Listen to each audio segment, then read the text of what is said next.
Today, I want to talk about a topic that's near and dear to my heart. How to fall in love with your home all over again. It's easy to get caught up in the daily grind, to see the chores and the clutter, and to feel overwhelmed by everything that needs to be done.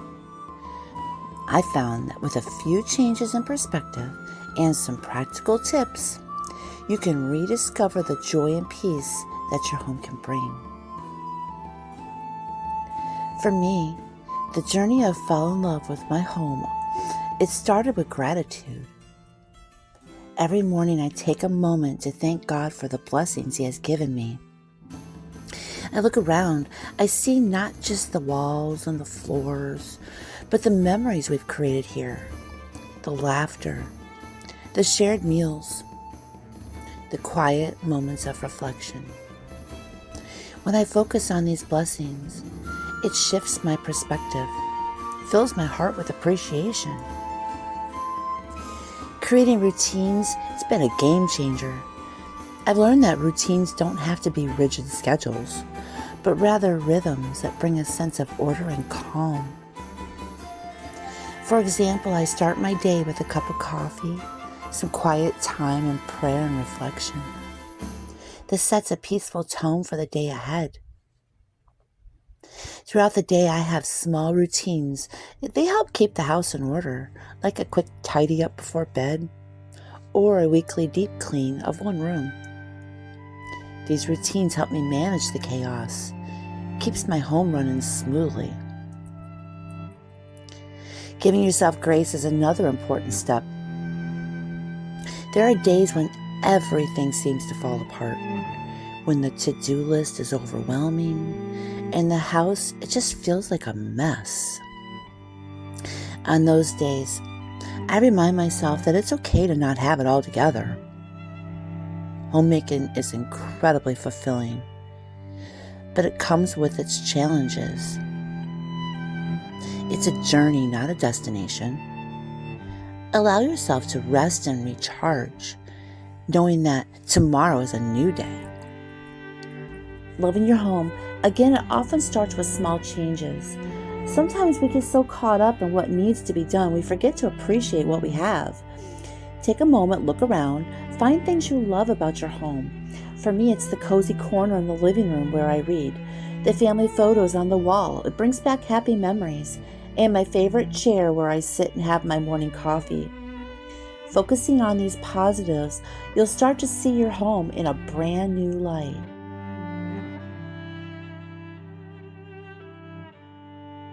There may be days when everything feels overwhelming. That's okay.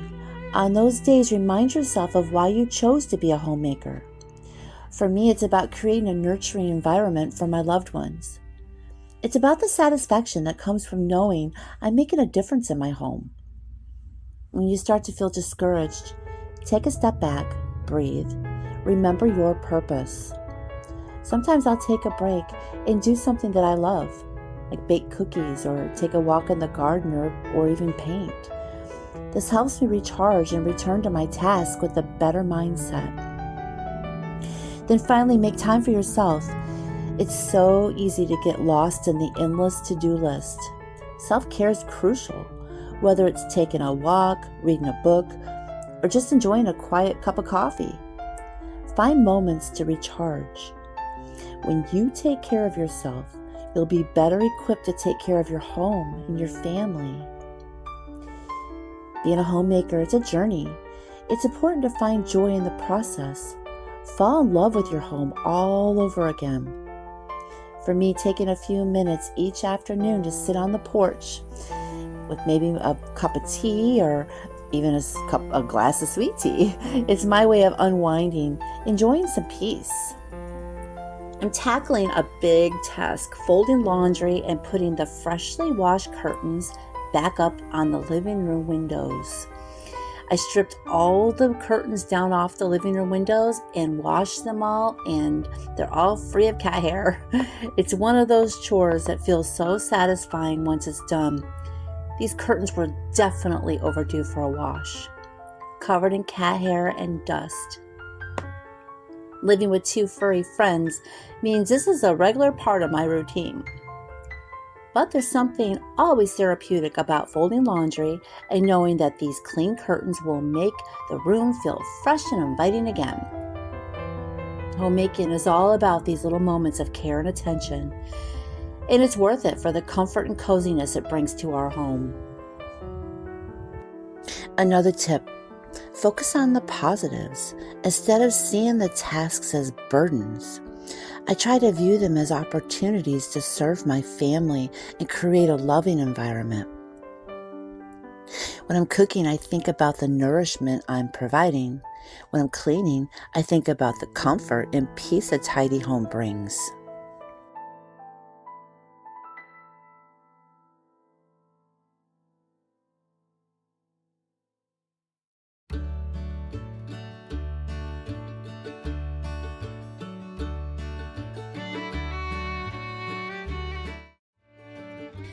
Every Thursday is my date day with Tim.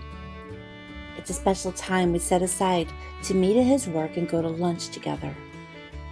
It's important that we do this to reconnect, and it keeps our relationship growing, and this keeps us as close as we are. Well, today was a bit different.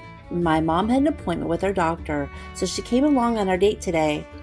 I picked her up first and off we went to meet Tim. It was quite the scene when we showed up.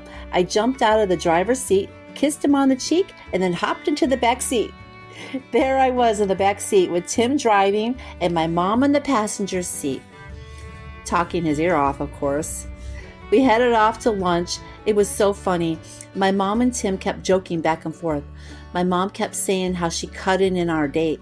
And Tim, with a grin, he'd say, "Well, I guess I better keep my hands to myself then." It was really, really cute.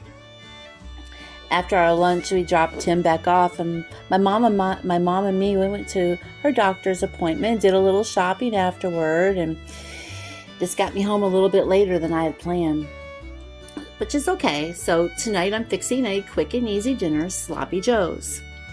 It's very simple to make. The ingredients that I'm using: 1 pound of ground turkey meat, 1 cup of ketchup, 1/4 cup of water, 2 tablespoons of brown sugar, 2 teaspoons of Worcester sauce, 2 teaspoons of mustard, and you can use Dijon or just the regular mustard, 1/2 teaspoon of garlic powder, 1/2 teaspoon of onion powder, 1/2 teaspoon of salt. Now I am doubling this recipe because I'm going to freeze whatever is left over, because then I can thaw it out and use it for other nights.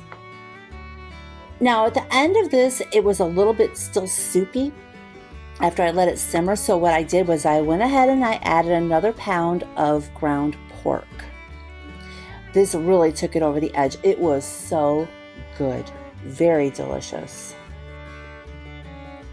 I also find inspiration in making small changes that bring new life to our space.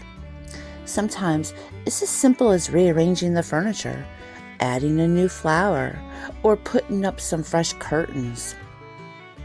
Dealing with our 2 destructive cats has been a lesson in patience and flexibility. The litter box always needs attention, and they tend to leave a mess. Instead of getting frustrated, I've learned to see these moments as opportunities to show care for our furry family friends. They're our family. It's another way to demonstrate love and create a nurturing home environment.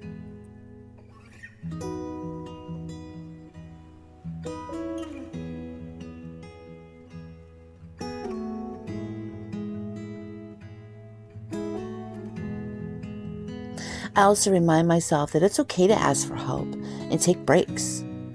Homemaking doesn't mean doing everything on your own. Tim and I share responsibilities in that teamwork. It not only lightens the load, it also strengthens our connection. In those moments when I feel unmotivated or overwhelmed, I try to remember why I do what I do. It's not just about the clean floors or the perfectly cooked meals. It's about creating a sanctuary for my family, a place where we can all feel safe, loved, and cared for. It's about the love and dedication that goes into making a house home. I encourage you to find what works for you and to give yourself permission to enjoy the process. Remember, it's the love and care you put into your home that makes it special. It's the memories you create, the atmosphere you cultivate that truly matter.